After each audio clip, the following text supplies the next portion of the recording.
দর্শক, এক পাশে ছাত্র শিবিরের স্লোগান, অন্য পাশে ছাত্র দলের স্লোগান।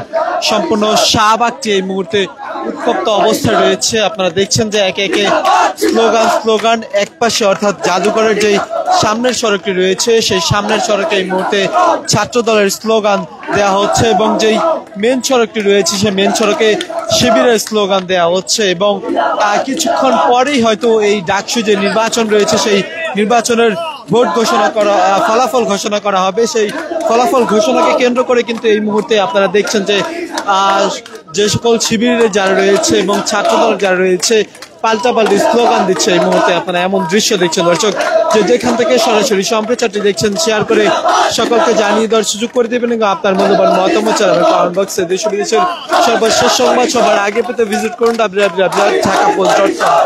যেমনটি দেখছেন যে স্লোগানে মুখর হয়ে আছে এই মুহূর্তে সম্পূর্ণ শাহবাগ এলাকায়। এক পাশে ছাত্র দলের স্লোগান, অন্য পাশে শিবিরের স্লোগান। সকাল 8টা থেকে বিকেল 4টা পর্যন্ত এই নির্বাচন গ্রহণ করা হয়, ভোট গ্রহণ করা হয় এবং কিছুক্ষণের মধ্যেই ডাকসু নির্বাচনের যে ফলাফল সেটি ঘোষণা করা হবে।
দেখছিলেন যে যেই জাদুঘর রয়েছে শাহবাগ, সেই জাদুঘরের সামনে কিন্তু ছাত্র দলের যারা রয়েছে তারা কিন্তু স্লোগান দিচ্ছে এবং তার পাশে যে সড়কটি রয়েছে সেই সড়কে কিন্তু শিবিরের স্লোগান দেওয়া হচ্ছে। অর্থাৎ দুই পাশে কিন্তু দুইটি দলের নেতাকর্মীরা অবস্থান নিয়েছে এবং আপনাকে একটু দেখাতে চাই যে এই এখন আপনারা স্ক্রিনের মাধ্যমে যেটি দেখছেন এখানে কিন্তু শিবিরের যারা রয়েছে এবং জামায়াত ইসলামীর যারা রয়েছে তারা সেখানে অবস্থান নিয়েছে এবং জাদুঘরের সামনে এতক্ষণ আপনারা যে চিত্র দেখছিলেন যে ছাত্র দলের যারা রয়েছে তারা অবস্থান নিয়েছে।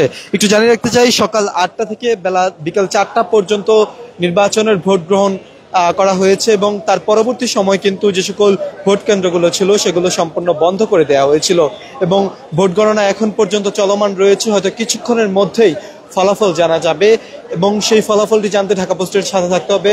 আপনাদেরকে এই মুহূর্তে সরাসরি যুক্ত করেছি রাজধানীর শাহবাগ থেকে। সেই শাহবাগে কিন্তু উৎসুক যে সকল জনতা রয়েছে তারা কিন্তু সেখানে অবস্থান নিয়েছে। হঠাৎই শিবির স্লোগানে কিন্তু কম্পিত হয়ে যায় সেই শাহবাগটি এবং পরবর্তীতে শাহবাগ জাদুঘরের সামনে ছাত্র দলের যারা অবস্থান নিয়েছিলেন তারা কিন্তু সেখানে স্লোগান দিতে থাকে। দর্শক, যে যেখান থেকে ঢাকা পোস্টের সরাসরি সম্প্রচারটি দেখছেন শেয়ার করে সকলকে জানিয়ে দেওয়ার সুযোগ করে দেবেন এবং আপনার মূল্যবান মতামত জানাবেন কমেন্ট বক্সে।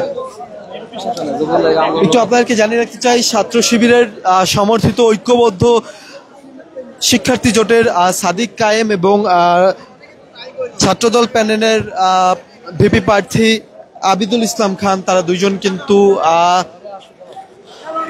এগিয়ে রয়েছেন। যেই নির্বাচনী ফল ঘোষণা করা হচ্ছে সেতে এমনটি কিন্তু বিভিন্ন মাধ্যম থেকে পাওয়া যাচ্ছে এবং এই মুহূর্তে আপনারা যেমন চিত্র দেখছেন যে এই ব্যারিকেডের এপাশ ওপাশ অর্থাৎ ব্যারিকেডের এই পাশে কিন্তু ওই পাশে কেউ ঢুকতে পারছে না, এমন চিত্র কিন্তু আপনারা দেখছেন যে আইন শৃঙ্খলা রক্ষাকারী বাহিনীর পুলিশ সেখানে অবস্থান নিয়েছে এবং তার পাশেই যে ব্যারিকেডটি রয়েছে সেই ব্যারিকেডের পাশেই কিন্তু যারা রয়েছে অর্থাৎ উৎসুক জনতা তারা কিন্তু সেখানে অবস্থান নিয়েছে।